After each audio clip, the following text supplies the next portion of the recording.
समय परमेश्वर कबीर जी काशी में गंगा घाट पर चले गए। वहां उन्होंने क्या देखा कि कुछ ब्राह्मण वर्ग या कुछ उनके द्वारा भ्रमित व्यक्ति गंगा का पानी उठावें और लोटा भरें और गंगा में डालें सूर्य की तरफ मुंह करके। तो परमात्मा को मालूम था ये के फंड कर रहे हैं।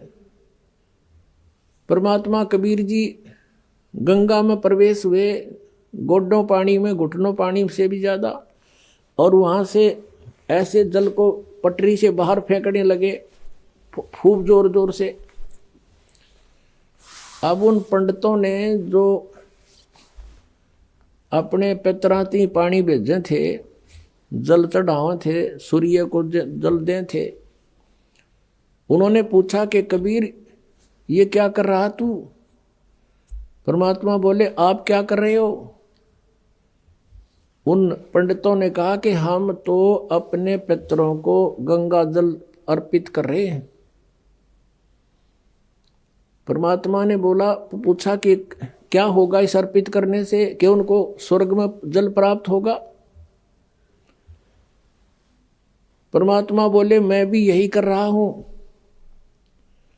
मैंने अपनी कुटिया के पास एक बगीची लगा रखी है, उसमें सिंचाई कर रहा हूं। फिर मंड गए परमात्मा न बोला, अरे वो पंडित जी कहते हैं, अरे मूर्ख, ये जल तो यहाँ वहां कैसे पहुंचेगा, यहीं गिर रहा सारा, तेरी वहां कैसे जाएगा? जब परमात्मा बोले जब करोड़ों किलोमीटर तुम्हारे पितरा के पास पहुंच जाएगा, यहीं गिरेगा, तो मेरी बाड़ी में जाती है कि देर लगेगी, तो 2 किलोमीटर भी कोई नहीं। फिर उनकी बुद्धि ठिकाना आएगी।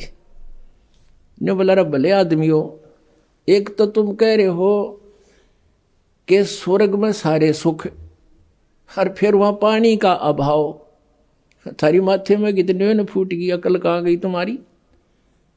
न्यों को न नरक में जा रहे हैं, नरक में कौन पीने देगा उन्हें गंगा जल? तो साधना गलत करने से, शास्त्र विरुद्ध साधना करने से वो सारे भूत बनवा दिए। उन आत्माओं, परमात्मा का पाना सबसे आसान है, लेकिन काल ने हमें गुमा गना दिया, भ्रमित कर दिया, इतने गलत साधनाएं सिर पर रखवा दी हमारे। परमात्मा कहते हैं गुरुआं गांव बिगाड़े संतो गुरुआं गांव बिगाड़े, ऐसे कर्म जीव का ला दिए ईब जड़े ना जाड़े। ऐसे